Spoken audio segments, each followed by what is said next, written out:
And welcome to episode 104 of the Anime Edition Retrocast. JD is here, joined by my two friends, Hickey and Tori. You guys doing? I'm not a friend. Oh, No, just kidding. Hi. not your friend, buddy. Fuck you, guy. Waiting for that so bad. Right? Yeah, you could feel it. I waited Tori to say that, but he didn't say anything. I was like, okay, fine, I'll do it. Hi. It's been fine. It's been a-okay. So far. So far. Still hasn't been shot. Mm, Still can't get that rap career. yeah. I still haven't been hit. It's different by being shot. He's been shot Same at, thing. is what he's saying. Yes. Really living the lawyer lifestyle. That's what happens. Nah. Things are alright. Again, I'm on summer vacation, so I'm just relaxing. Summer And vacation. relaxing. What is that? I know, right? Especially after the last year. Yeah. What Yeah, are vacations? What are vacations? Vacations is now where you just sit at home and do nothing. Like the rest of the year. Well, yeah. Well, on this day, on this podcast episode, with our new format, since we've hit episode 100, Hickey, it is your anime pick for the podcast today. What is it and why? Steamboy. Why? Because it's made by the same guy who did Akira, and it has been sitting on my plan to watch list for a long time. Maybe since release. Oh my god, you've never seen this before the podcast? No. With your no. thousands of anime you've seen? Yeah. Oh wow. We're in Because for I a don't treat. watch movies. You gotta watch movies. Yeah. I think that was really, really clear that I just don't watch movies at all. I So I figured have you a would have bunch of seen this movies one that I was though. like, you haven't seen this? It's like, no, I haven't. I don't like movies. I don't This man. Get him out of here. I just don't like it. It's like, Get it oh out. man, 2 hours sitting to pay attention to a story. Yay. I don't know why But I love- it's so different from a regular show, but I cannot do that. I cannot concentrate enough. I love how that is always an argument. I love how this is an argument from somebody who used to spend 10 to 12 hours a day watching anime. Right. Exactly, But he can't watch a 2-hour movie. Yes. It's probably because the anime is chopped down for like 20 minutes each episode, basically. And you can take a break So in between and you feel a it's sense not of even conclusion. it's not even a break, because like you just binge everything and you don't take a break between episodes. But the fact that an episode is ending and another one is starting is a psychological incentive, or Mhm. enough of an incentive to keep going and keep paying attention, than a movie where that is just maybe a scene transition that fades to black. No, it's just something. That is an interesting you're weird. psychological Yeah. topic to go through. It's like binging. It's the difference between binging an anime and watching it week to week. Do you really want to sit down for those 2 to 4 hours, or do you want to just break that over the course of 12 weeks? Depends on the show. Well, yes. Yeah, I agree, Tori. It does depend on the show. Nah, I don't subscribe to that idea at all. I think watching movies are easier, to be perfectly honest. I find it easier to just sit down and get the whole story delivered to you in whatever time it takes. Unless, of course, it's a movie series, in which case, movie series I don't like, because at that point I'm like, why is it a movie series? Why is it a series of movies? Right? If it's self-contained stories within movies that spans multiple movies, sure, I can get behind that. But like when you do like, now we take one story and divide it up into like 8 movies and then release them. It's like, why not just make whatever? Why not just make it a regular series, a long series? But no, it needs to be movies. Maybe it's a Because they gotta financial. cash in on Maybe it's a that financial movie. thing. It's because movies are on the rise. Well, have been on the rise for a while. So And then it's like- COVID struck. Yeah. Then COVID struck. Yeah, that was kind of a fucking bad. But like before COVID, right? movies in Japan, anime movies in Japan, were on the rise. As a matter of fact, even a lot of recap movies started doing really well, just because people liked an excuse to go to their movies. I noticed that as well. And obviously the Demon Slayer movie is a huge financial just phenomena with how popular it got. Yeah, I mean, shit, the Discord filled with non-anime fans are raving about that anime. They really liked it. Yeah, they did. Meanwhile, I'm just here. I'm like, if it wasn't for that last fight in the movie, that movie would have been so disappointing. Oh, is that your... Okay, tell me your opinion over the Demon Slayer movie.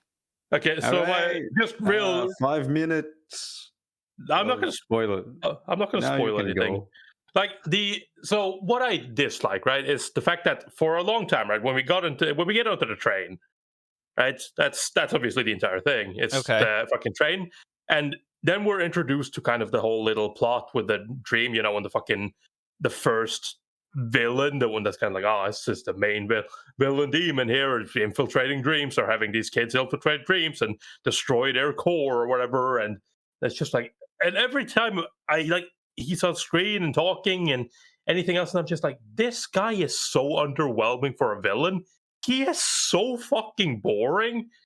He does nothing. He just sits there and waits. And when he's finally cornered at the end because my willpower is stronger than your bullshit, then fucking, it's like he then just transforms into the train, and they have to fight the train, and it's so dumb.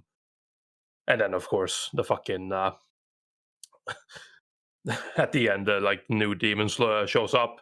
The fucking superpower demon, and I'm just like, now we're talking. Now we're going to get a good fight with Ashran. This is what I wanted. This is what I want to see. And it was a good fight. It was really enjoyable. It was really tense, really well done, really capitalizing it, and it left the movie on a strong note. But even still, that doesn't change the fact that almost 2/3 of the movie is boring. Oh, and just not that good, not very interesting. Yeah, nah. The ending saved the movie for me in some ways, so I didn't give it too harsh of a score, but it was sitting at a 5-6 before that. Oh wow. It was So currently on my anime list, it has an 8.74. Pretty high score, Tori. Yeah. Yeah. It's Demon Slayer.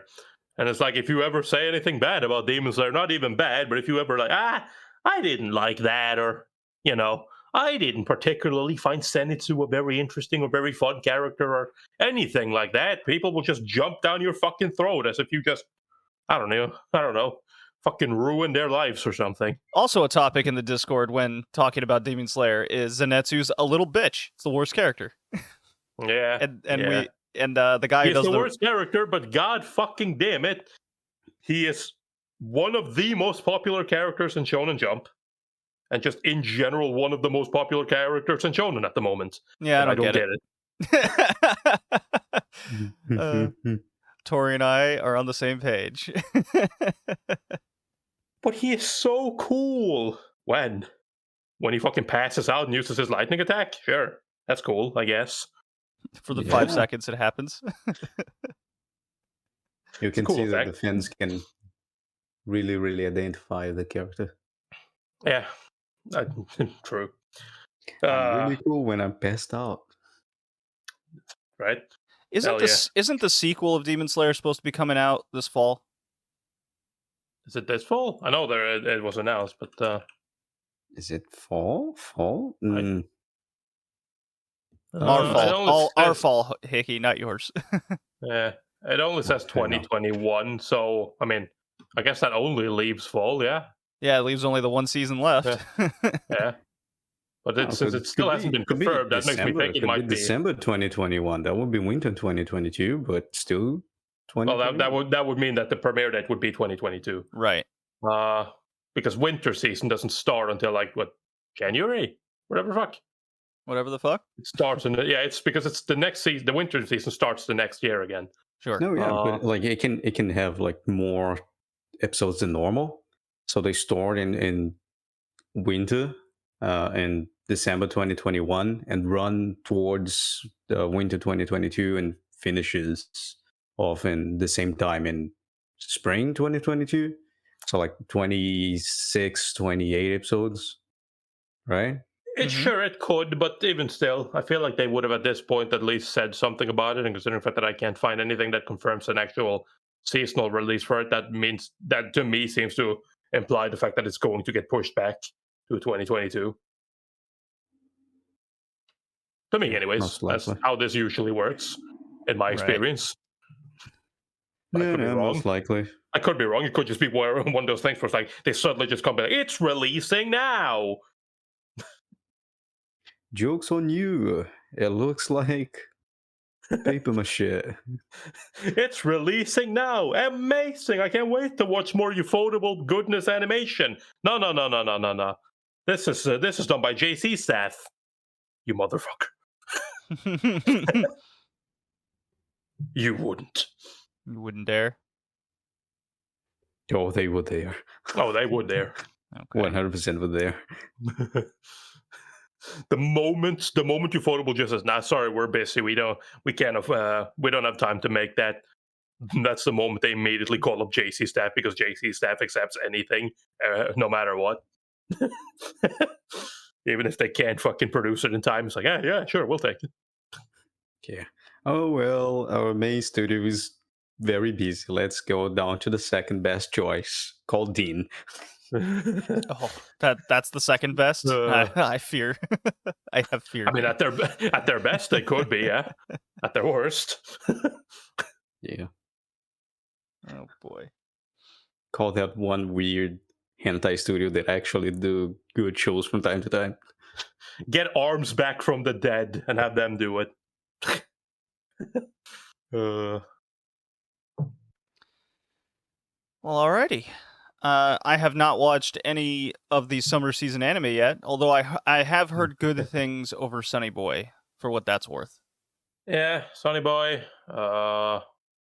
What's the... Is there PA Works anime this season? I watched everybody's... Madhouse. Oh, yeah. PA Works is the aquarium one. Yeah. It's beautiful. I believe it. Sounds about right. Not like the characters are beautiful. Not so much the environment, because the environment is the PA Works they still have watercolor painting art style thing.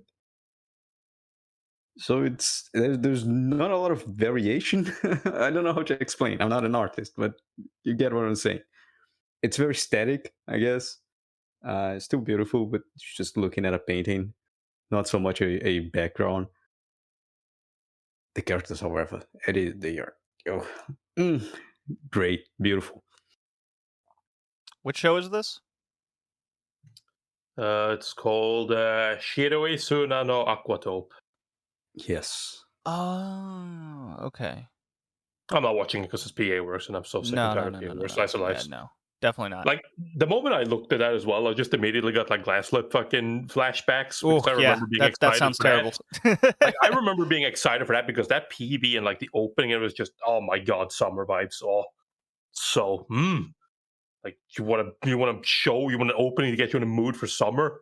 Oh yeah, glass lip is right there for you. It does the job, and then the show starts, and it's just like, what the fuck is this? What am I watching? We've been betrayed, bamboozled, backstab, bamboozle, emotional. I forgot the meme. Anyway, yeah, no. Sonny Boy, I watched the first episode. It was weird as hell. It was very weird. Yeah. I'm into weird lately. It is extremely weird. I think this afternoon I'm gonna finish up Wonder Egg Priority. So I'm definitely into the weird. I haven't heard good things over that last episode though. No, it sounds to be pretty much a train wreck. Yeah, I've been warned. Yeah, it's a shame. It is. That was a good show, but I still need to finish that as well. I did finish I finished Horimiya finally. So 2 seasons back. Well, tell me about it. Not really much to say. It's like it's kind of more typical, like, rom-com type situation. Got some decent characters. I really like the main relationship between. Hold on, let me just quickly look up their names because it's Izumi and Kyoko. Like they're nice. They're nice. Kind of, Izumi is the typical like outcast kind of quiet boy who nobody likes because he's quiet and weird and different and has fucking piercings and shit and tattoos and whatnot. And Kyoko's like the popular girl who.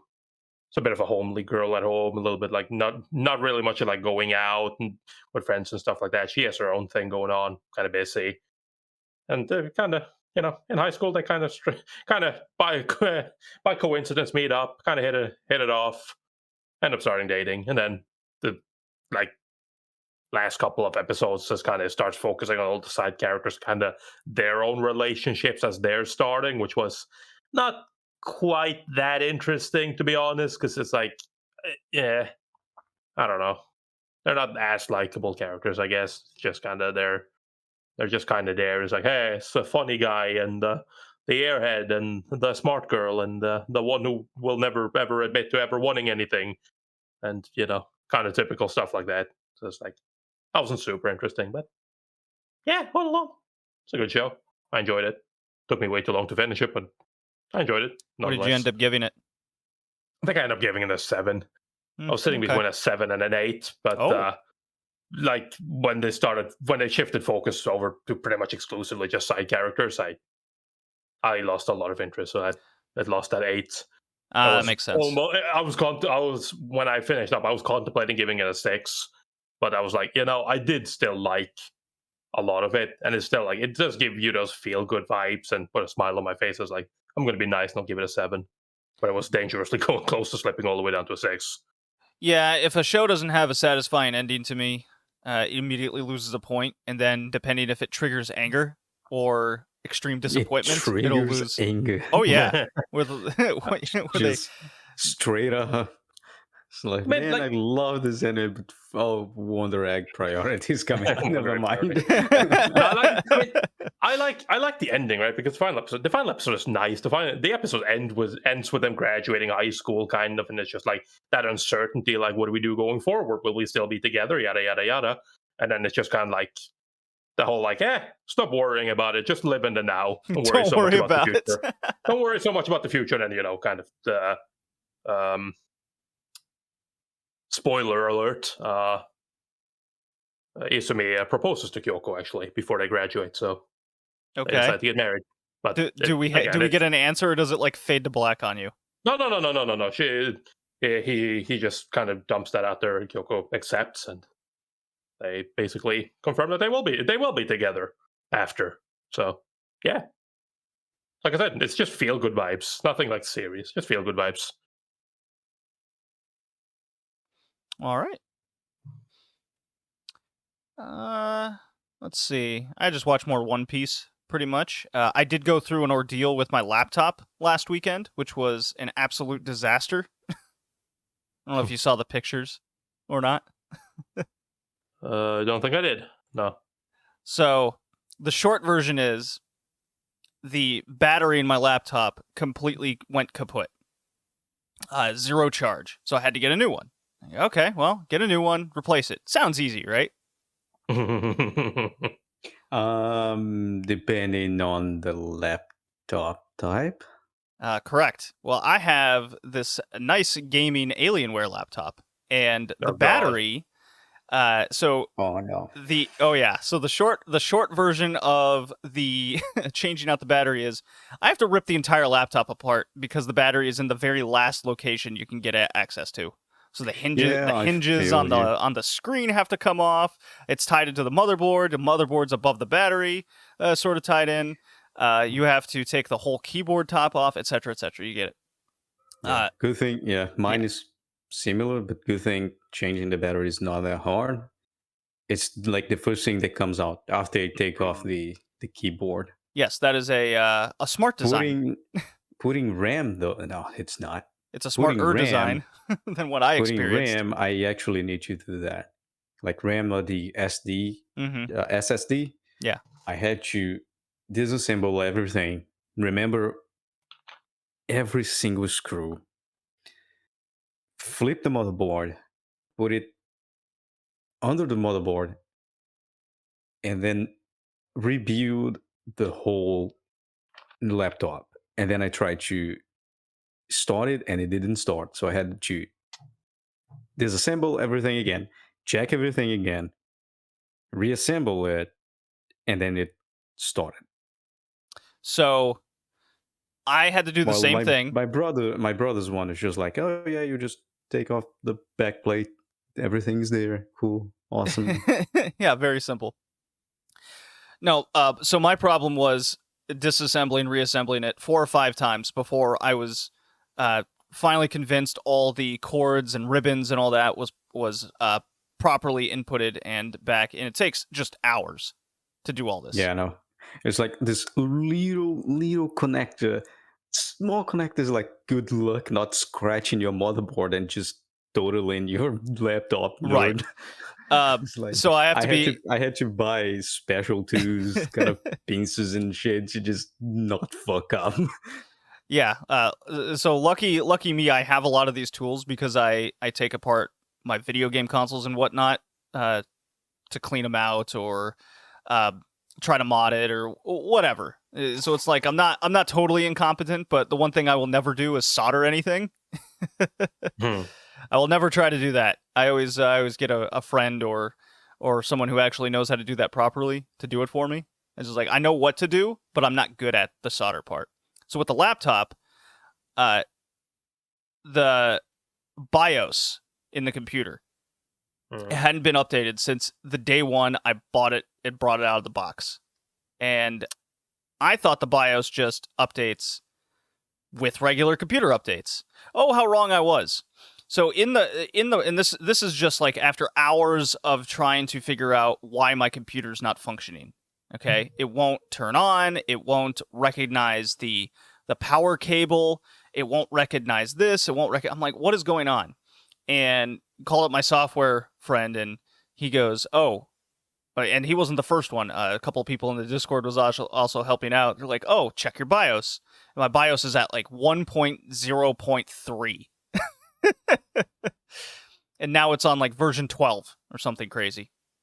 And apparently, common in not just Alienware laptops, but also Dell laptops, is the process of taking out like your hard drives or the battery, namely the battery, because it triggers something in the computer's operating software where if you don't have this BIOS and a couple other urgent drivers updated, it just won't recognize. You pretty much have to update these things or nothing will be recognized to run properly. And being that I'm not a computer guy, I had no clue how that functions. And so I was, after more and more hours of trying to figure this out, I finally get it working, and the computer's working great now. And all the drivers are updated, but that was just a horrible time past weekend. The things that are not in the manual. Yeah. Yeah. Not the user's one, at least. Thank you for just reaffirming my stance that I will never, ever get an Alienware anything. So I really like my Alienware laptop. It absolutely does I mean, look, I could do this podcast and do everything I need to do and want to do, gaming. Like, it's great. But God forbid you got to change anything in it. Holy shit. Yeah, I'm definitely never getting Alienware. Yeah, it's just way too problematic. I was thinking about, I have 36 RAM? I was about like, you know what? Let me just put 64 gigabytes of RAM in this laptop and just call it. Because why not? I have the money to do that. And it was like, oh wait, I'll have to just disassemble everything again. Yeah, that's not worth it. That. Yeah. Here's a better idea. Save up your money and buy a goddamn proper piece. Or just buy a house at this point. That too. That'd probably be cheaper. Most likely. I was looking at PCs. I was like, oh yeah, $10,000. I might as well buy a car. Yeah, nah. I was trying to build a PC based on the specs, and somebody I was streaming, they were just talking about, and I was just like, this seems so excessive. And yeah. Yeah, it was way too fucking expensive. It was like $20,000+, and I'm like, Yeah, I know. Especially like when you don't read about it, and it's like, maybe like get a GeForce 3000 series, like an early one, just because that thing will just run everything for the next 10 years. And then you start reading about it, and it's just like, oh no, the new one, the 3090 is shit. You better off like a 2080 Ti or something. I was like, why would you? Why would someone wait? What?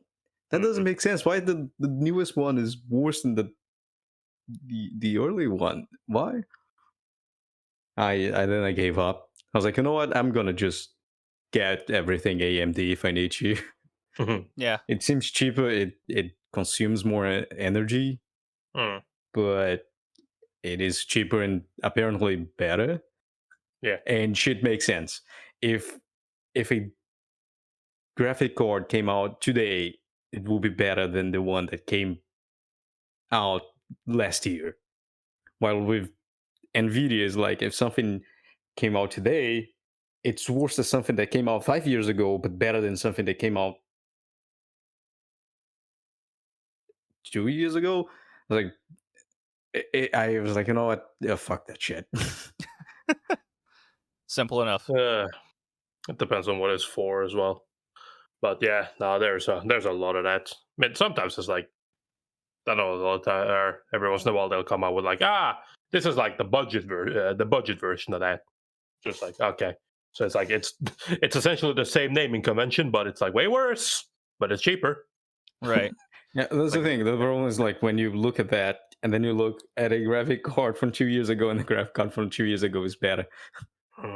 So like, why this one is expensive? Why it's so expensive? I guess it's just because everyone is buying everything, so it became. No, right now the GPU market is trash. Holy shit! Try to get anything, and it's just not happening. Like most places are usually sold out, especially on the latest graphics cards. Those are usually always sold out. Well, it's the superconductor shortage. Yeah. Right.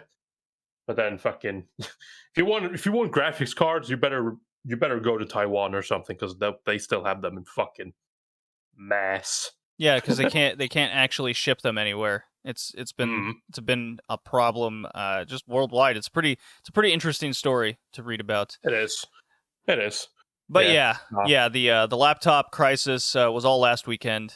That's why the Retro Gaming podcast didn't happen, because I didn't have my laptop working. I was like, you know what, guys? Got an option. You guys record without me, or we just delay it. We just don't record this and record in 2 weeks. And they're like, let's just do it in 2 weeks. Come on, JD. Could have just recorded it on your digital watch, you know? Yeah, well, I mean, I guess I could have recorded my cell phone, but that's not quality at all. What do you mean? Just are you curious to go for a drive? Put your phone in the car, record. Yeah, are you curious to what a podcast would have sounded like in 2009? Well, I got the episode for you. This is what everybody's always wanted. Just listening to a podcast recorded from some dude on his phone while he's out on a drive, just driving around. Dude, people do that as well. I know. It's crazy. It's the so flashbacks. Bad. You weren't driving around. Yeah, but the amount of, not recording here, but like the amount of times I used the mobile data of the phone and just talked through the phone. Oh man. Okay. I feel like when I went to a place I didn't want to go back. Oh, just recompose myself a little bit. Okay. Glad to have you back. Yeah, it's okay. You can leave those slaps in. Oh, I'm definitely leaving it in. I have to. Okay. Got to get the full experience to the paying audience that doesn't pay for this. The paying audience. Well, we're 30 minutes in. Shall we talk about this? Excuse me. Yeah, shall we talk about Steamboy? I mean, I can slap.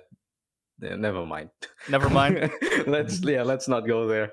Let's not talk about what I would do if I was paid to do this. Oh Yeah, boy. Steamboy. Yeah, all right. Let's play the. What do you think? The Cowboy Bebop drop sounds pretty good. That's a good one. I Sure. think it fits. Okay, 3, 2, 1, let's jam. All right, let's jam. Fucking Steamboy. Yeah, Steamboy. Don't do that. Don't fuck Steamboy. Don't fuck Steamboy. Yeah, I don't want to do that. Yeah, anyways, as London prepares for the first World Expo, the young Ray Steam, that's his name, Hell receives a package containing the Steam Ball, or the MacGuffin. A small and incredibly powerful engine containing hyper-pressurized steam. In infinite amount, the show is very much clear to tell you. yeah. Don't worry about the science behind it.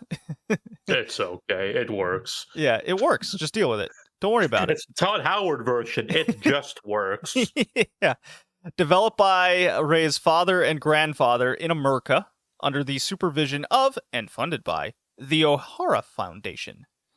Totally not an evil-sounding corporation at all. Nope. The steam ball could prove to be an asset to civilization or a great danger. Bump, bump, bump.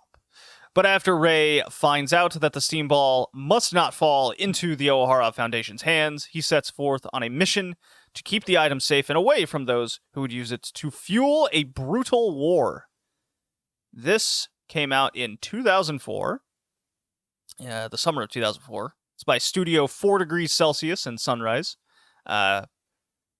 Directed by Katsuhiro Otomo, whom he also did...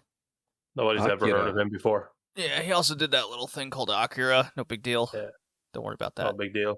But it was he also had there was also another guy that was given the director chair. Shinichi Matsumi. And he has done, let's see. Beastars. No, that's not important. Hey, Beastars is good. Hold on. First season, yes. Yeah. I never even watched it. I only read the manga. It seems like he only directed the first season, so Yeah, it looks that like explains. Hoseki no Kuni, episode director, series production director. This guy's not winning much points with me. What? He's winning all the points. Nah. He's actually very good. Nah. No, look at that. Peter Pan no Boken. Yeah. From what I understand, it's the best Peter Pan. Shingeki no Bahamut, who's an assistant director for one episode. Yeah, episode director, yeah. I mean, Garo, the first Garo was good. Assistant director. Episode director. Yeah. Anyways. Yeah, mostly episode directors and stuff like that, so yeah. Who was the lead animator for this show or for this movie? Because that's I guess it's still kind of basically Otomo, but here we go. Key animation. First person to pop up is Hiroki Aoyama. That's another one, yeah. Key animation Akira. That makes sense. Animation director Eguchi Hisashi. Koichi. Key animation on Cowboy Bebop movie. All right, so this guy's good stuff. Doraemon movie. Yeah. Key animation on the Dragon Ball. Looking up fucking animators on this, basically just Akira people again. Yeah, Redline. Koichi Redline. Akira, key animator, uncredited. Yeah. Key animation on Paprika. Yeah, so this guy's a big deal. This key animator, and you could definitely tell the level of skill in this movie. That was wasted in this. No, I'm just kidding. It was wasted in this 10-year project. Yes, this movie took 10 years to make, according to the internet. And it was wasted in 10 years. Yes, wasted in this project. Yeah, the internet. I looked it up on the internet, therefore it's true. Took 10 years. And a massive financial flop this was. I can't imagine why after being in development for a decade. Oh, boy. It only cost them 2.4 billion yen to produce, and they still managed to make, change. What was it? Half. 1.18 billion? Yeah, half. 1.16 billion, sorry. Gotta get it right. Yen, that is, of course. Yeah, so besides the incredible failure financially and business-wise I thought this was a very incredible just film to watch and think about.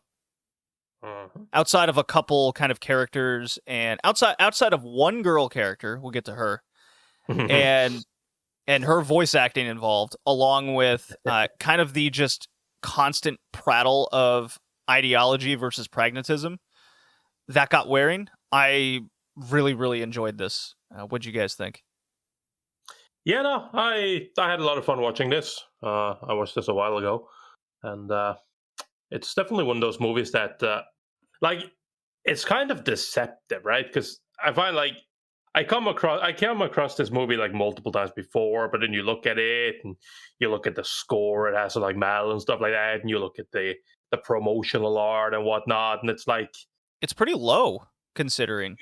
yeah, right. So it's like it's one of those things like you look at it, it's like the promotional art looks kind of cool, I guess, but simultaneously a little bit generic, maybe, and then maybe it's something that maybe if it catches you, you'll consider it, but it's not going to be one thing that's like pops up on your list like I need to watch this until you start looking at stuff and stuff like that and be like Katsuhiro Otomoe did Akira. He's also done some other stuff that's kind of good, and he's also done some other stuff that's kind of bad. And maybe we'll see what this is like, and then you watch it and it's like that's pretty good actually. That's actually pretty good. Like, it won 2004 Best Animated Feature Film at the Catalonian International Film Festival. Sure, I believe. Amazing. I believe. Yeah. Great film festival, great award. We've all heard of it. Right. Know the great detail. Hell I mean, yeah. duh. The Catalonian International Film Festival, dude. Everybody wants that. Yeah, that's way better than the Mandalorian International Film Award. Right? I mean, by Yes. default, yes. Yeah, that's a good sum up. It's a little bit like JD said, it's been in production for 10 years. So even though it is really well animated and you don't have a lot of steampunk anime out there, so it's really cool. It feels a little bit of out of place. Out of place in it was- how? It was released way too late. Oh yeah, it definitely comes across as something that should have been released in the mid to late 90s as opposed to 2004. Or even like 2000. Yeah. 2000 would be like 6 years of production. But in 2004 you already had When did way Redline come out? 2007, wasn't it? So 2009. okay, Redline was much later than I thought. All right. Yeah. Okay. Yeah, but I mean, it's a lot of the same stuff. It's kind of the same style. Like it makes sense. Redline is, in my opinion, better though. But yeah, I'm also looking at that. Steamboy was released alongside Pokemon Destiny Deoxys. So I guess Yeah, that of also course. a little bit. Hey man, dude, you don't want to release alongside fucking Pokemon. You never want to release alongside Pokemon. Yeah, especially in 2000. Yeah. Actively rolling my eyes to that comment, even though I know you're right. I mean, we can just put the same. We're going to say like, you just don't release together with One Piece movie 275. Look, man, it doesn't why matter. you got to go to 275 like that? What's wrong with One Piece 275? One Piece 275 is like the pinnacle of the movies. My God, Come that was on. like the third best One Piece movie. Tori, you hearing this guy over here? My God. I mean, I'm sorry. First he puts down the Mandalorian International Film Festival Awards, and now this. I am sorry, JD, if the movie itself goes around Luffy trying to find the best toilet paper to wipe his ass. I didn't like that conflict. Look, man, have you ever bought cheap toilet paper? Your ass just does not thank you. How do you not? You have a weak asshole. Well, get a stronger one. You got to get that. You got to get the good toilet paper. When you talk about One Piece 275 like this, I just can't. You've triggered anger. That's why you have hemorrhoids. This is why everyone tunes into the Red Leaf Retrocast. The greatest retro anime. You need to go Gintama style and just use that fucking sandpaper. Ooh. A pine cone. No, you don't remember that episode of Gintama? I've only watched 75 episodes of Gintama, so forgive me if I don't quite remember. everyone is just stuck inside of a bathroom, and everyone just took a shit, and there's only a guy with sandpaper, so they have to choose either a valuable item or using the sandpaper. to Okay, I wipe don't their know ass. if you're being serious or not, or going off of I the am bit. no, I am being 100% serious. Can you give me that episode? I need to watch it immediately. Sure. After I'll send you. Anyway, Steamboy. Steamboy. Yeah, lots of steam. There's a ball with an infinite amount of energy, and there's really cool action scenes. There is really yes, cool. and really cool steampunk things until it becomes Akira. Yeah, Until it becomes Akira, and then the giant, a giant steam-powered spaceship in the middle of London with ice jets. Well, you And don't remember that part of history, Hickey? You don't remember when that happened? You don't remember the Great Steam Battle of 1886? I remember that. Man, you need to get some better history books. Yeah. Yeah. This Yeah, took no, place in it's fun. 1886, right? No, 1866. 18 It's 66, yeah. 66. Yeah. Yes. Sorry, I was 20 years off. My bad. Wow. You need to read up on your history again. Yeah, Yeah. unfortunately. So there's a chase scene. I'm going straight to my favorite thing in the movie. There's a chase scene Oh, yeah. where Ray Steam is trying to escape the O'Hara bad guy duo. Yeah. He's Yeah. in his like gyro steam powered wheel, and it's a single Mhm. wheel, and he's like the amount of seasickness this guy cannot have to power this thing is amazing. The O'Hara Foundation duo has this like wild. It's what would you say, like a mini train engine that looks and functions like a horse and buggy? Is that a decent enough description of it? What, the despair thing? The tank? Yeah, yeah, that wild tank that kind of moves like it's a horse. Know what I'm talking about? It's the vehicle that Yeah. they chase him in while he's on the gyro wheel. Yeah. The tractor. as they call. Tractor's a good one. Yeah, that's a good description. Yeah, go with They call it tractor. that. Oh, they Yeah, okay. All I right. mean, it's very stylish. Yeah, Mhm. it's really cool. Like it looks like a a modern heavy truck had a very very very very hot night with a Tractor? train With an actual tractor. with it. Well, kind of. I think it was like a threesome of a tractor and a locomotive. Yeah. The train. Yeah. So it's really looks cool. really It's cool. incredibly animated, especially just out from the opening where it runs into the side of the house, and you see all the bricks falling one by one by one. Every character is kind of their clothes move as well. I mean, with my description of it, you can see why it took like 10 years to develop just on Yeah. this one Like scene. the sound engineering. They starting the thing with the smoke, and you can see the sparkles coming out of the chimney of the boiler. Like it's Yeah. really really detailed. Like, Yeah, Apparently, and- the movie utilized more than 180,000 drawings and 440 CG cuts. So Cool. So you'd in 2 hours. with those sorts of numbers, you would expect it to move halfway decent. Yeah. The chase scene just continues down roads. You see a guy in an actual horse and buggy, and he like ditches it, and the locomotive tractor just makes that thing explode when it goes into it. Really cool animation there. They're I can't say running, but they're driving side by side next to a real train on tracks. You get some really good animation there from the steam and smoke, and there's a lot of good steam animations in Steamboy. Go figure. Yeah, Real big How funny wouldn't emphasis it be? on the rising smoke effects too. yeah. How funny wouldn't it have been if there was like the steam in this movie was just like still frames or like just like white, but like they took like a white piece of paper or something like fucking gray, Gray drawing like on like a cell and just moved it across across looking the fucking That's what like a studio that's shit. what Toei or Studio Dean would do. Just the movie looks fucking amazing, but then the Steam for some reason. That's where they decided to cut the Something fucking save plastered on the in bug paint. shit. Yeah, all right.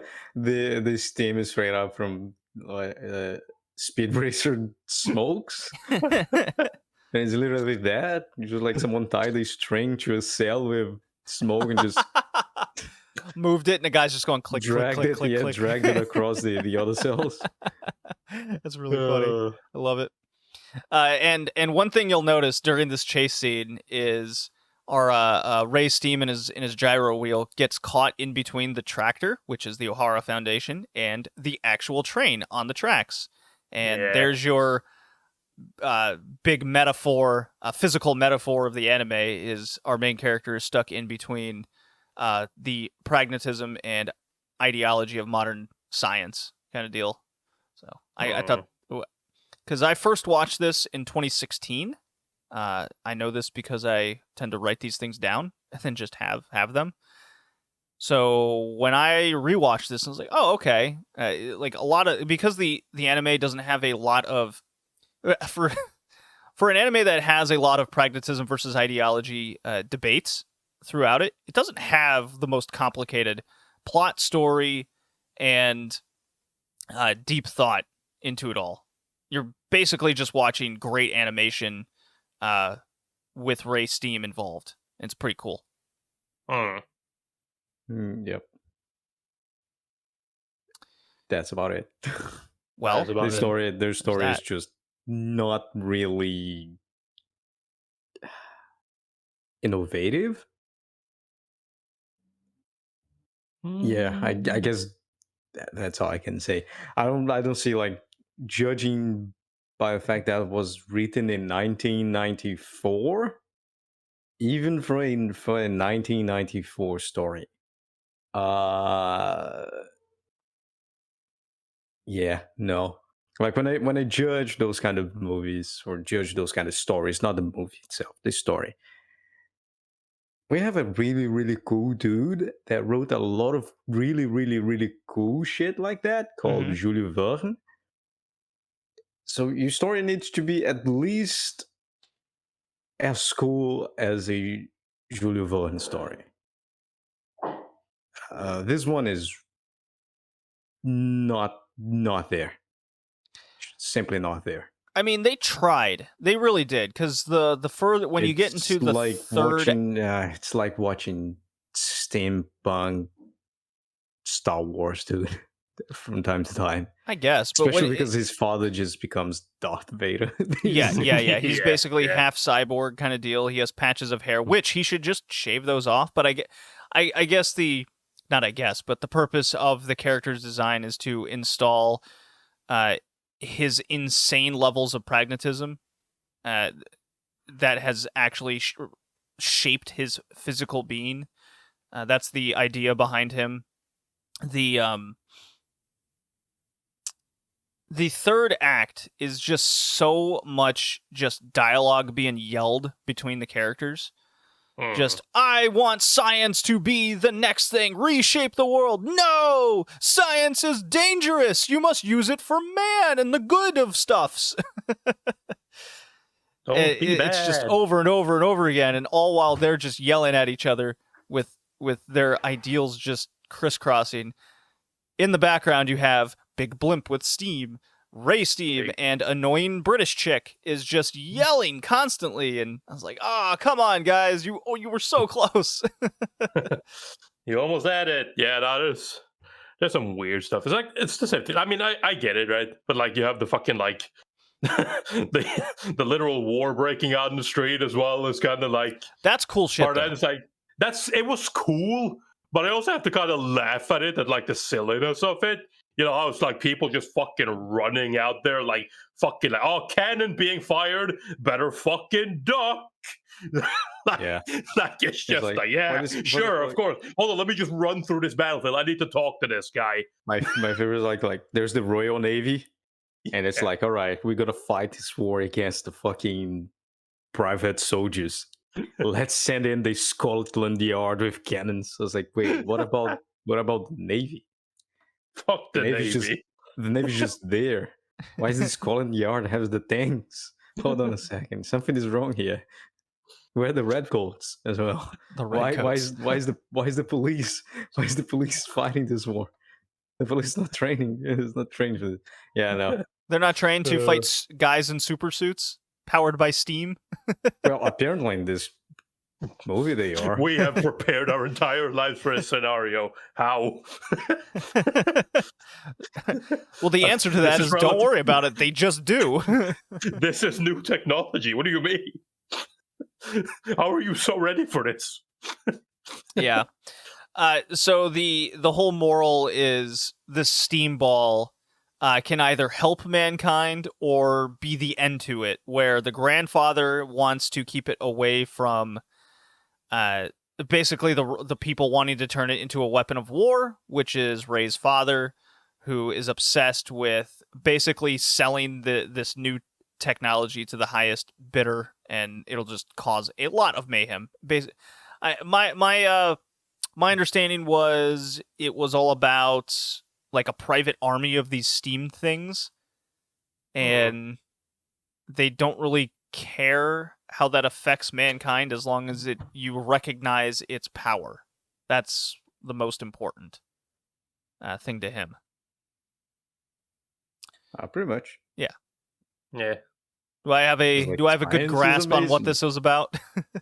I think so.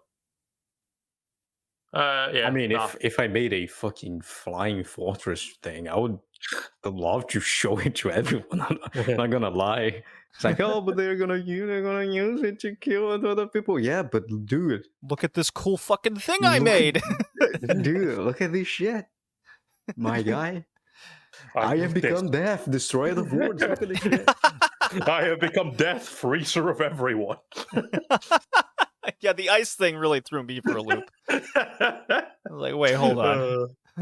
Yeah, no, everything just fucking freezing over the goddamn.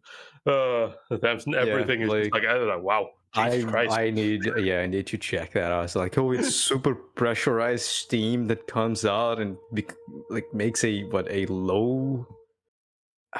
low pressure area around the jet, and that lowers the temperature and insta freezes stuff. I was like, man, I thought steam was hot. That's about it. I mean, I do like I do like while they're in the fortress that Ray gets like essentially a rocket missile and just fires off into the sky on top of this thing. Like whatever that movies from the 60s is, or 40s, or whatever decade that was, where he's on the like atom bomb and he just gets dropped out. He's going to the sky. You know what movie I'm talking about? Moon. Yeah. He hits the moon and No, wait, that's another one. That's a different one. No, yeah, it's that one. It's that movie from the 40s. Like they put a huge cannon and shoot to the moon and hit the moon in the eye. The moon has a face as well. No? I think we're talking about two different movies, but that's okay. I think we're talking about the same movie. Are we talking about the same? Okay. If anyone can tell us, that's okay. Unless it's the guy Rodeo mounting a bomb, which is another movie. Yeah, the guy that mounts the bomb and goes down. Oh, yeah. And then it's another movie. Yeah, different movie. Anyway, steampunk. So, yes. Very cool steampunk designs. Until they become Akira. Dr. Strangelove. That's the movie. Yeah, very important to know that. Very. This is history. But yeah, no, I agree. The 1964, by the way. Also, there's a lot of annoying characters in this movie. There's a lot of characters. There's a lot of annoying ones. Annoying one number one is Scarlett O'Hara St. Jones. I hate her so much. Yeah, she is a little bit rough too. It's one of those things where it's like, kind of like, here's your love interest, and it's like, no, do we need this? Nah, do we need this? When the moment where like which one of me you like the best? And he just looks at her as like, don't do that. You don't want to do that. She's do literally not want to based do off that. of the Gone with the Wind chick, except now she's rich and spoiled and annoying. Yeah. Like one of her 3 major traits is annoying. It's terrible. No, literally. Like she can't read a room again. Literally, like I said, the whole war literally happening in the street, and who was just there, fucking walking around, being all pissy. Yeah, that's right. It's like, my God, What are you doing? You're destroying them. It's like, well, yeah, we're fighting a war. I see. You better not lose. I was like, oh yeah, I like that now. Like those sort of words I want to hear. She's an interesting one because yeah, she's annoying, but she has a So redemption arc. detached. But her redemption arc is just not the redemption arc we expect. It's like, oh, but she saw the evils of her organization and whatnot. It's just like, yeah, we fucking sell, or like we sell guns and shit. What's the problem with that? I was like, yeah, makes sense. I was like, oh, we sell weapons? Yeah, so fucking what, dude? He's like, yeah, you know what? Good point. Good point. So like she doesn't want to lose, but still she doesn't want them to shoot at Ray's team. I thought it was very interesting how they went full with her. It's like, oh, redemption arc, she's gonna see the evils of her organization. Nah, fuck that shit. She doesn't see a problem. Which she shouldn't, honestly. So it was really fun. What is her sidekick? The fat man. That guy was annoying. His voice was annoying. Oh yeah. I remember Jason. Was that the one? Jason or James? I think it's Jason. Are we talking about the old dude with the beard? Because that's James. No. The guy who's selling the weapons at the end. The fat one with glasses. Simon. Archibald Simon. Oh yeah. Oh yeah, that guy. There he is. Yeah. He was I thought he was way more obnoxious than Scarlet. Really? Because I thought nobody came close to the Scarlet has a scene that was so annoying that she's yelling at James Ray Steam, and all while this dude is this third dude is talking behind them, trying to give like a tour of the place, and she's just going, "I'm rich, I'm spoiled, blah blah blah blah blah." I'm like, what is going on here?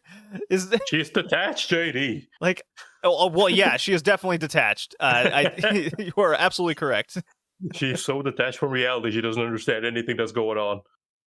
Why is everyone being so loud outside? God. I do agree with you. I don't particularly like her. She is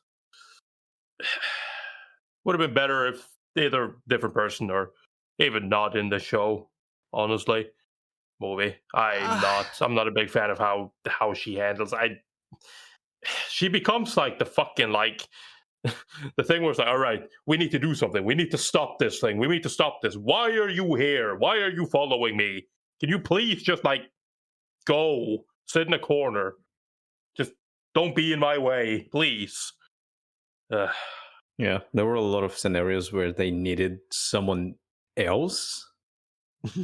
And she was there again. She helped them so many times without actually having any kind of redemption or change of heart.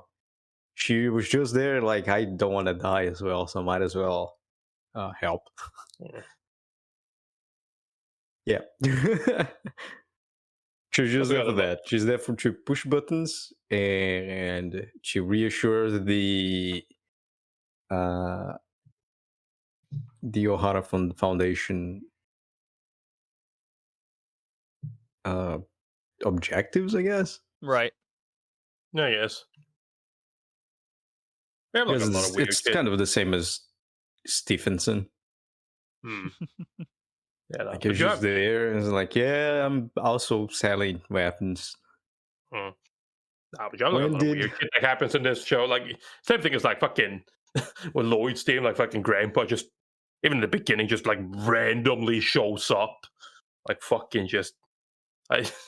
You gotta love that. Just characters that just pop up when they're necessary, like fucking just full fight. Yeah. But Lloyd's team is just he just goes to it. No, he's funny. He's funny. I like him, but it's like it is kind of funny. I was literally just fucking like shows up and gets into a fight. Man, Grandpa, hell yeah! I wish you were my grandpa. Yeah, he got shot. He did everything. He was just pulling levels and shit at age 80 or something. That they say. I was like, holy shit! I've been working my entire life. It is interesting that Edward Steen became Darth Vader instead of Lloyd. Well, yeah, Because his greed drove him to become Darth Vader. Yeah. When I was being engulfed by hot steam, I realized what is important in science. I was like, oh damn. But Lloyd, I thought that Grandpa was going to be the bad guy, honestly, because he pushed the limit of when they were in Russian Alaska. He was the one who actually pushed too hard to create the ball and ended up killing his own son, basically, as his own words go. So I was like, oh, so Grandpa is the one who does everything for science. So maybe the same way Edward had a change of heart in that accident, Lloyd also had one. So they kind of switched places. Yeah, that's exactly what happened. Yeah. One became the Joker, and one became, I don't know, the other. They just switched the Joker role. One became the Joker, and the other retired, kind of. Yeah, that's definitely a way to look at it. It's really wacky. But goddamn it, this show looks great, and I always had so much fun watching it again. That's it's one of those, again. It's like in a sense, it's like a popcorn movie. It's a fun watch. I enjoy watching it. I enjoy watching it all the way through. For the most part, I just have fun with it. It's not one where I'm like sitting down there fucking like contemplation. It's kind of similar to Akira. I think Akira has a little bit more going for it, but it's like, you know, I think this ends better than Akira. Yeah. Akira doesn't end, but like the like Akira in the sense it's like the appeal of Akira, like the initial draw is just like always been. It's just like, oh, look at the violence, look at the fucking detail, look at how everything, right? And it's like it's kind of the same thing here, but like more of the like steampunk where it's just like, oh, look at these machines, look at this cool shit, look at this nerd of a main character, look at like, but he's actually kind of alright though. Don't you just love this setting? It's like, yeah, you know, it's pretty decent. Yeah, it's alright. Yeah. Oh boy. All right. Well, I'm ready to score it. You guys? Yeah. So I gave it an 8 out of 10. I think it had everything I enjoyed and like about even an anime film. It's very well animated, lots of good action. I was never bored. Just outside of kind of that third act and Scarlett's character, I would recommend this to people. Absolutely. Definitely. Yeah, no, same. I also gave it an 8. It's been a while since I watched it now, but like the it is essentially that. Like I said, it's a fun movie to watch. I'm enjoying it. It never pushes for anything more than an 8. Like it's one of those things where like I think it's closer to a 7 than it is to a 9.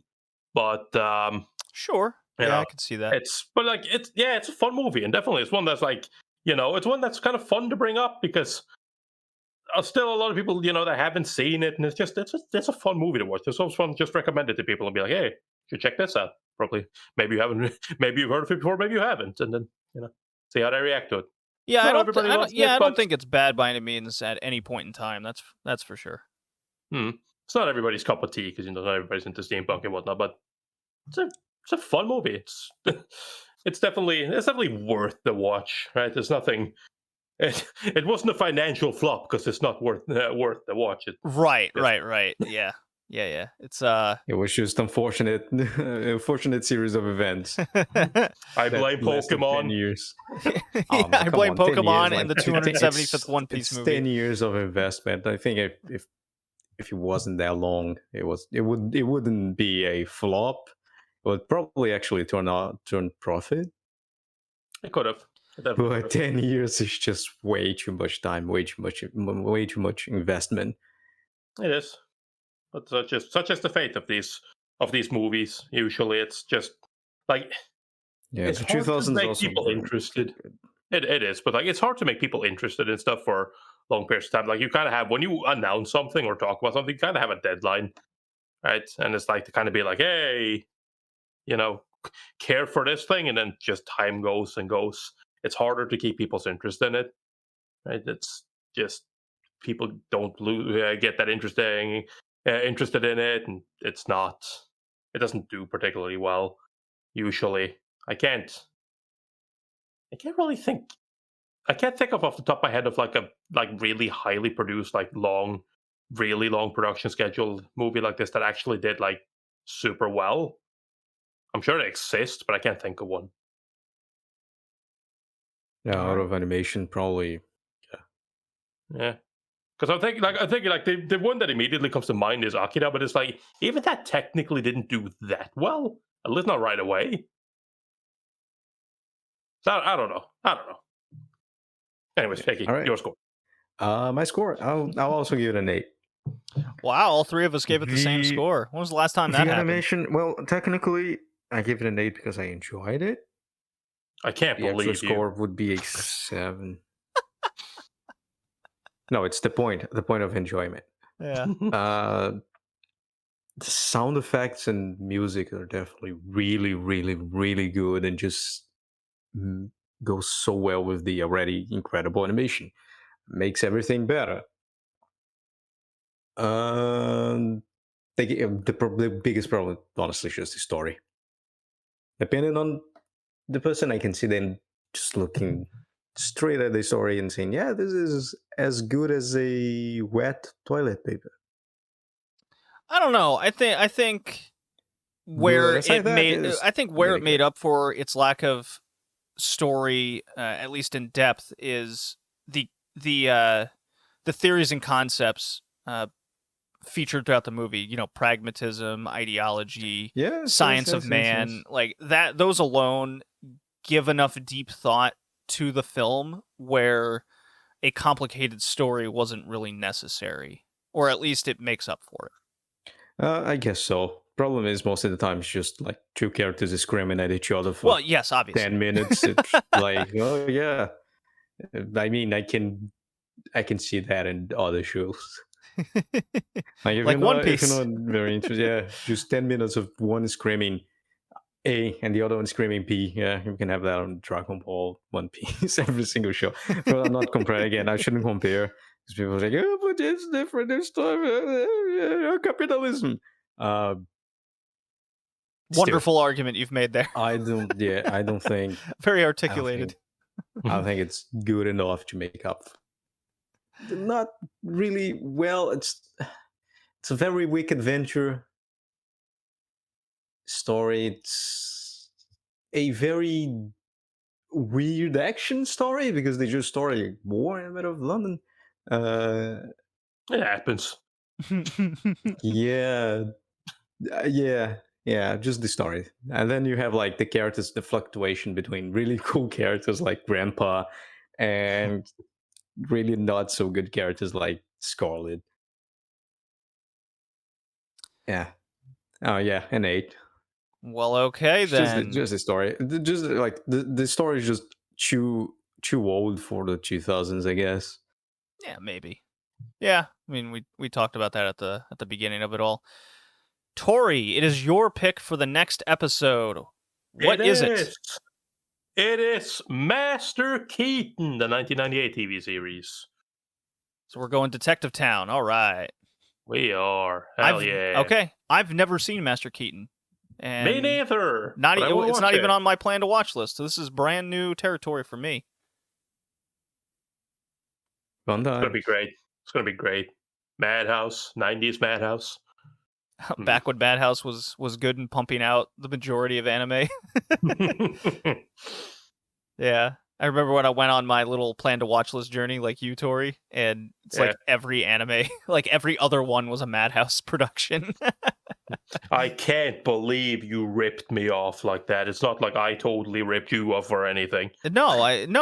Come on. It's just synchronicity where it just happens to be stolen from the future.